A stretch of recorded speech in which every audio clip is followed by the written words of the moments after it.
اچھا سر، میرا سوال یہ ہے مفتی صاحب کہ آج کل کی نوجوان نسل جو بٹ کوائن کی ڈیجیٹل کرنسی ہے اس کے استعمال کو زیادہ ترجیح دیتی ہے، حالانکہ اسٹیٹ بینک نے اس حوالے سے کوئی بھی پالیسی واضح نہیں کی، بلکہ اسٹیٹ بینک کہتا ہے کہ اس کرنسی کا کوئی وجود نہیں ہے، لیکن نوجوان نسل بٹ کوائن کی کرنسی کو استعمال کرنا چاہتی ہے۔ تو اس حوالے سے کیا کہیں گے، بٹ کوائن کی کرنسی حلال ہے یا حرام ہے؟ کیونکہ کچھ یہ بھی سنا ہے کہ یہ شیطان کی کرنسی کہلائی جاتی ہے۔ دوسری چیز یہ کہ پرائز بانڈ کا جو پرائز منی ہے اس کے حوالے سے، اور جو شیئرز مارکیٹ میں شیئرز کا جو منافع ہے اس کے حوالے سے کچھ علماء کرام دونوں پرائز منی کو، شیئرز کے منافع کو حرام قرار دیتے ہیں۔ تو اس پہ آپ کا کیا موقف ہے؟ کیا یہ دونوں چیزیں پرائز منی جو کہ پرائز بانڈ کی ہوتی ہے اور شیئر کا منافع حلال ہے یا حرام ہے؟ دیکھیے، ڈیجیٹل کرنسیز جتنی بھی آ رہی ہیں، بٹ کوائن ہو یا کوئی اور ہو، ان کی کوئی حقیقت نہیں ہے، اور اس وقت وہ صرف سٹہ بازی میں استعمال ہو رہی ہے، ان کا کوئی حقیقی وجود نہیں ہے۔ لہذا وہ اس میں سے کاروبار کرنا، آپ کہہ رہے ہیں نوجوان بہت کر رہے ہیں، نوجوان تو بہت ساری باتیں غلط کر رہے ہیں، تو اس میں سے یہ بات بھی ہے، اور یہ درست نہیں ہے۔ باقی جو دوسری بات آپ نے کیا کہی؟ سر پرائز بانڈ کا جو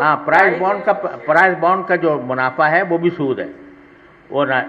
جائز نہیں ہے، اور شیئرز کا منافع بے شک جائز ہے، بشرطے کہ کچھ شرائط ہیں اس کی، ان شرائط اس کے اوپر میرا ایک پورا رسالہ ہے، شیئرز کے کاروبار کی شرعی حیثیت، ان شرائط کے ساتھ شیئرز کا منافع لینا جائز ہے۔ اچھا مفتی صاحب، میرا نام صلاح الدین علی ہے، ایک نیوز سے وابستہ ہوں جی، میرا کویشچن یہ ہے کہ آپ نے آئی ایم ایف کے حوالے سے بات کی کہ ہم آئی ایم ایف کے غلام ہیں، تو حکومت کہتی ہے اگر ہم قرض نہیں لیتے تو دیوالیہ ہو جائیں گے، تو پھر متبادل کیا ہونا چاہیے؟ آپ معیشت کو بڑے بہتر انداز میں جانتے ہیں۔ دوسرا میرا کویشچن یہ ہے کہ آپ نے کہا کہ انقلاب جو ہے عوام کے بغیر نہیں آتا، تو کیا اس وقت کی صورتحال ایسی پیدا ہو چکی ہے ملک کے اندر کہ اب عوام کو کھڑے ہو جانا چاہیے، انقلاب لے آنا چاہیے؟ بھائی دیکھو، آپ مجھ سے سیاسی سوال نہ کریں، آپ میڈیا کے لوگ ہیں، اور پتہ نہیں میری بات کو کس طرح آپ اس کو پھیلا دیں گے۔ میں یہ صرف ایک فکری بات کی ہے، میں نے سوچ کی بات کی ہے، اور اپنی تاجر برادری سے کہا ہے کہ وہ اس پر سوچیں اور سوچ کر کوئی رائے عمل تیار کریں۔ کوئی ایسا فتنہ پیدا کرنا یا فساد پیدا کرنا جس سے معاشرے کے اندر اور زیادہ انتشار پھیل جائے، یہ کسی طرح بھی مناسب نہیں۔ ایک آخری سوال، فیصل ابو اکر صاحب ہیں ادھر، ان کو مائک دے دیں، بس پھر اس کے بعد میں چاہوں گا کہ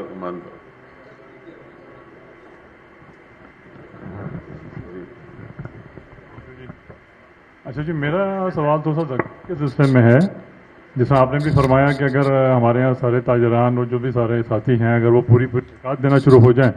تو انشاءاللہ تعالیٰ ویسے ہی غربت ہمارے ملک سے یا بلکہ پوری دنیا سے انشاءاللہ ختم ہو جائے گی۔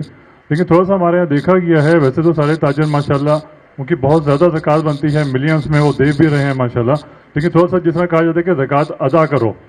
تو ہم اس کی ذمہ داری زیادہ نہیں دیکھ رہے، بس ہم دیکھ کے آ جاتے ہیں کہیں بھی، خاص طور پہ کسی ایسے اداروں میں جو ماشاءاللہ بالکل صحیح طریقے سے کام کر رہے ہیں، جیسا آپ کی بھی نالج میں ہے، ایک بہت بڑے ہاسپٹل ہیں وہاں پہ یہ کام ہو رہا ہے، جبکہ جیسا کہ آپ کو پتہ ہی ہے کہ ہمیں زکوٰۃ اس بندے کو دینی ہے جس کو اس کا مالک بنا دیا جائے، جبکہ ہاسپٹلس وغیرہ میں جہاں تک میری انفارمیشن ہے، آپ زیادہ بہتر بتا سکیں گے، آیا کہ وہاں پہ پورے علماء کی ایک کمیٹی ہوتی ہے، لیکن وہ وہاں پہ غالباً یہ باؤنڈ کیا جاتا ہے کہ جی آپ اس رقم سے یہاں پہ علاج ہی کرا سکتے ہیں، آپ کے مثال کے طور پہ ہم اس کو رقم نہیں دیں گے کہ ٹھیک ہے جی آپ علاج کرائیں یا نہ کرائیں، یہ آپ اس کے مالک ہیں، تو تھوڑا سا اس کے لیے اگر رہنمائی ہو جائے۔ تملیک تو ضروری ہے، یعنی کسی کو مالک بنا کر دینا زکوٰۃ میں ضروری ہے، کسی کو مالک بنا کر دینا، لیکن جو مالک بن گیا ایک مرتبہ تو وہ اگر کسی اور کو کہہ دے کہ بھئی تم اس کام کے لیے اس کو استعمال کر لو، تو وہ اس کے لیے استعمال کرنا بھی جائز ہے۔ ہسپتال عام طور پر اس بنیاد پر کام کر رہے ہیں، لہٰذا اس میں کوئی اعتراض کی بات نہیں۔ جزاک اللہ حضرت، ہماری خواہش ہوگی کہ یہ در و دیواری ایوان آپ کی موجودگی کا پھر انشاءاللہ شرف حاصل کریں، اور ہم کلمات تشکر کے لیے بڑھتے ہیں۔ ایک بات مختصر بات میں عرض کروں گا کہ ہم نے دیکھا مختلف پروگرام ماضی میں بھی ہوتے رہے بزنس کمیٹی کے ساتھ، تو ہمارے سوالات ہمیشہ ہوتے ہیں، تو کوشش یہ کیجیے کہ جیسے ہمارے اکاؤنٹنٹ کے لیے اکاؤنٹنگ کے لیے یا ٹیکس کے لیے یا لیگل کے لیے ہمارے ٹیم میں لوگ ہوتے ہیں جو ہمیں گائیڈ کرتے ہیں ان معاملات پہ، اسی طریقے سے شریعہ کے لیے حضرت کی ماشاء اللہ بہت بڑی کنٹریبیوشن ہے کہ ایک ادارہ چل رہا ہے، اور بھی کئی ایسے ادارے وجود میں آ چکے ہیں جس کے طلباء اس وقت مختلف انسٹیٹیوٹس میں پرسنل کیپیسٹی موجود ہے. تو کوشش یہ کریں کہ رابطہ یہ بانڈ جاری رہے کسی نہ کسی طریقے سے، تاکہ آپ کو ان چیزوں کے اوپر مسلسل گائیڈنس ملتی رہے، اور بہترین ہو جائے گا کہ ایسے شخصیات آپ کے ادارے میں آپ کی ٹیم کا حصہ ہوں. تو میں کلمات تشکر کے لیے ووٹ آف تھینکس کے لیے دعوت دوں گا ہمارے وائس پریزیڈنٹ صاحب امان پراچا صاحب کو کہ تشریف لائیے اور ووٹ آف تھینکس ادا کیجیے. Thank you. بالکل آپ وہیں سے بھی کر سکتے ہیں. Thank you. بسم اللہ الرحمن الرحیم. محترم جناب مفتی تقی عثمانی صاحب اور دارالعلوم سے آئے تمام مفتی حضرات اور علماء اکرام، میں آپ کا بہت شکر گزار ہوں. جتنے احباب یہاں تشریف لائے ہیں آج ہمارے ساتھ انہوں نے جوائن کیا ہے، ان کا بھی انتہائی شکر گزار ہوں. اور میں مفتی صاحب سے عرض کروں گا کہ یہ ہماری رہنمائی کرتے رہیں، اور جیسے جیسے موقع ملے تو ہمارے پاس تشریف لائیں، اور ہمارے لیے یہ باعث فخر ہے کہ یہ ہمارے پاس آتے ہیں اور ہمیں بہت رہنمائی حاصل ہوتی ہے. میں ان تمام حضرات کے ساتھ مفتی صاحب کا اور تمام لوگوں کا انتہائی مشکور ہوں. ممبران کا، جو بھی ممبران تشریف لائے ہیں، پریس میڈیا کا انتہائی مشکور ہوں کہ انہوں نے آج قیمتی وقت نکالا اور ہمارے ساتھ جوائن کیا. جزاک اللہ.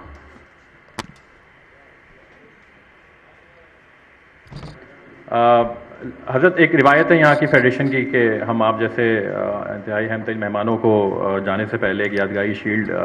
پریزنٹ کرتے ہیں. تو میں درخواست کروں گا ایکٹنگ پریزیڈنٹ ثاقب فائد مغو صاحب سے کہ وہ حضرت شیخ الاسلام تقی عثمانی صاحب کو شیلڈ پریزنٹ کریں، اور باقی جو ہمارے قائدین اس وقت موجود ہیں اسٹیج پہ وہ بھی پریزیڈنٹ صاحب کو جوائن کریں.